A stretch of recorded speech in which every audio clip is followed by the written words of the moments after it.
signaux de reprise se multiplient et les indicateurs font état d'une bouffée d'air frais pour le secteur des services aux entreprises après des années difficiles. Mais qu'en est-il sur le terrain? Voit-on effectivement se léger mieux dans les entreprises concernées? Eh bien, pour en parler, j'ai invité Jean-Luc Placé, président d'IDRH et président de la fédération Syntec, qui représente 80 000 sociétés françaises de services aux entreprises, comme le recrutement, le conseil, les études, l'informatique ou encore la formation. Bonjour Jean-Luc Placé.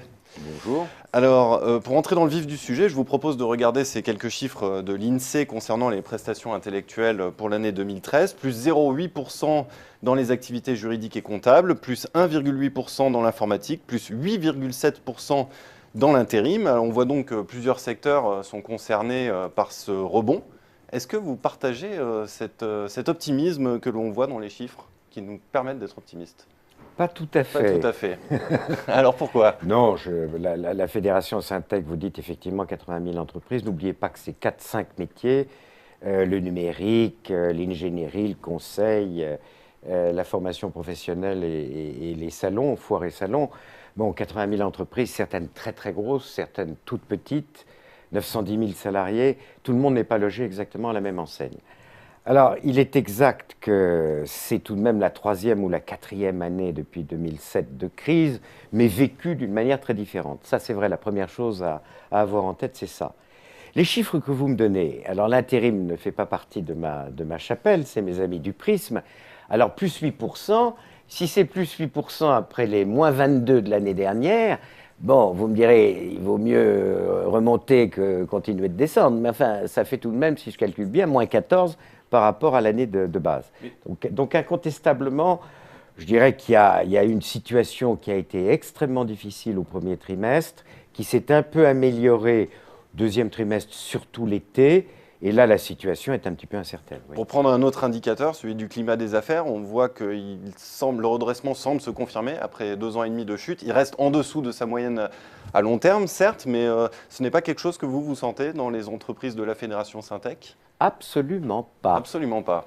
Alors là, si vous voulez, on peut nous utiliser comme des entreprises en soi ou des indicateurs sur le fond. Nous prestons des services aux entreprises, donc nous connaissons nos entreprises et nos entreprises clientes.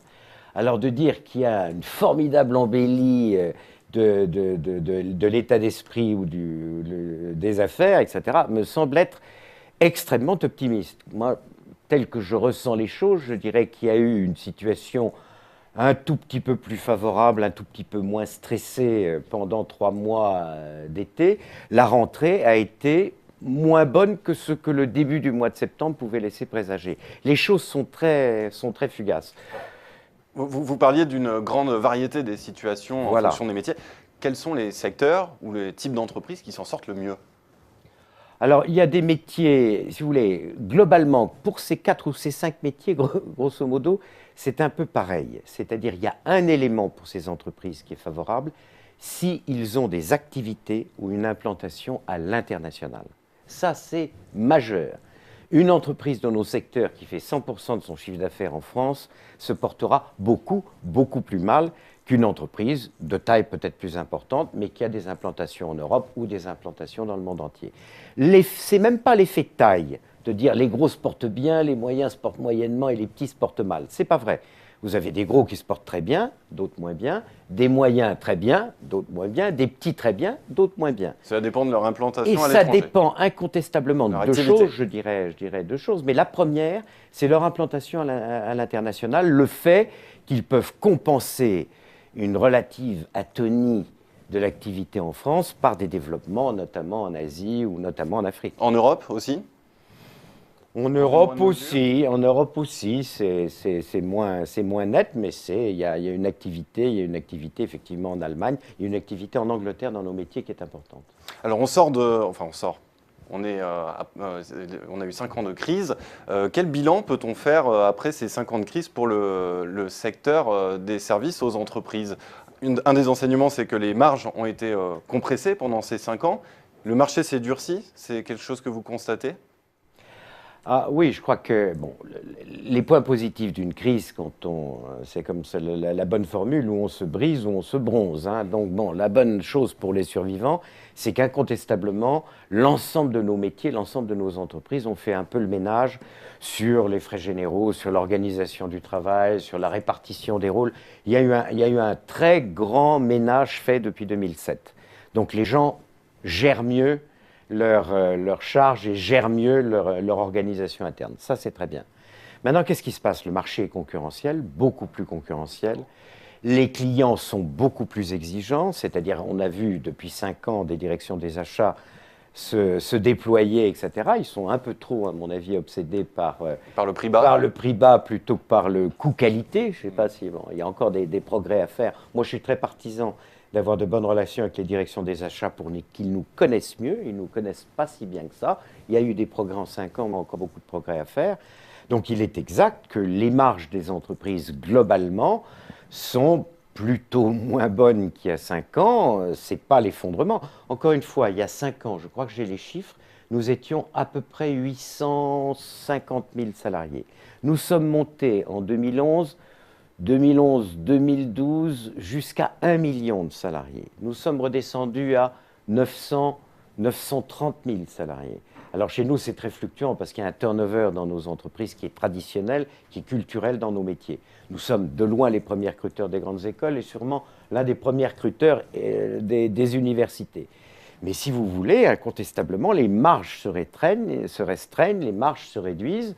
La situation est une situation moins favorable, pas catastrophique, mais moins favorable qu'elle ne l'était encore en 2007. Quelles sont les exigences des clients en dehors des prix bas actuellement? Est-ce que leurs impératifs ont changé après 5 ans de crise? Oui, je crois que leur impératif a changé. Alors, il y a sûrement un changement de comportement vis-à-vis de... Globalement, encore une fois, les métiers sont très différents. Mais qu'est-ce qui surnage dans la demande des clients?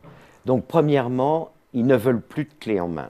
C'est-à-dire que dans le fond, les activités qui étaient au forfait, etc., non, maintenant, ils veulent vraiment des interventions plus pointues, plus personnalisées, précises, plus cadrées, moins lourdes. Enfin bon, nous avons connu une époque où ils ouvraient un peu, ils donnaient une cible à atteindre et puis dans le fond, démerdez-vous pour l'atteindre. C'est un petit peu moins vrai que ça, loin s'en faut. Ça, c'est la première des choses. Deuxièmement, ils sont très exigeants, et pourquoi pas d'ailleurs, mais sur le coût-qualité de la prestation, le coût-qualité de l'output que nous donnons, ce qui est très bien d'ailleurs d'une certaine manière. Troisièmement, ils sont très sensibles à la différenciation. La seule chose, comme je vous l'ai dit tout à l'heure, l'international est fondamental pour nous, c'est-à-dire pour trouver d'autres terrains de développement que la France, mais la différenciation entre confrères, la différenciation entre offres, est extrêmement importante. Surtout qu'on voit surgir maintenant, on peut avoir des concurrents dans des secteurs où on ne les attendait pas.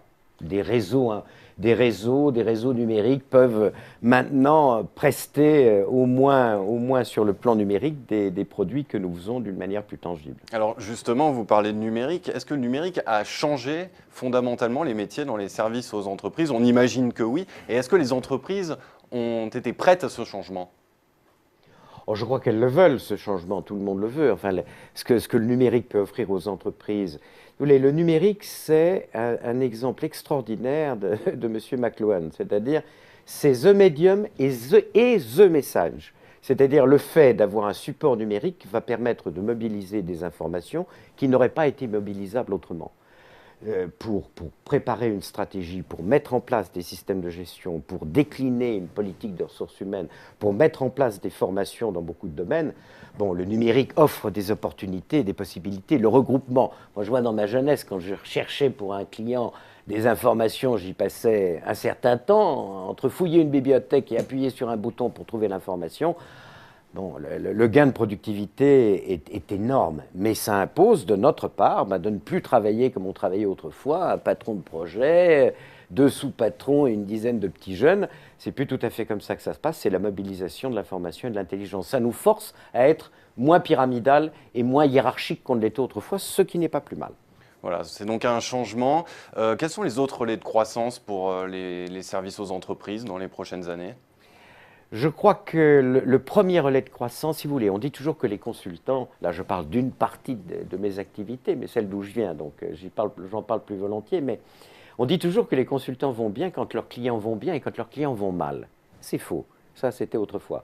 Les consultants vont bien quand leurs clients escomptent aller bien. C'est-à-dire le phénomène de développement des consultants et de tous les métiers du Syntec, c'est la confiance des entreprises. Y a-t-il une confiance globale des entreprises dans leur avenir, dans leur devenir, dans leur développement, dans la fiscalité, dans le rôle des personnels, dans le climat social? Y a-t-il une confiance? Oui, nos business vont se développer. Y a-t-il une crainte, une inquiétude, une incertitude? Je ne reparlerai pas de l'EBE qui est absolument catastrophique. À partir du moment où un client, j'allais dire, fige une décision, c'est les entreprises de la Fédération Syntec qui trinquent. Eh bien, Jean-Luc Placé, merci d'être venu partager votre constat un petit peu moins optimiste que ce que l'on voit dans les chiffres. Je souhaite que vous ayez raison, monsieur. Merci d'être venu sur Exerficam.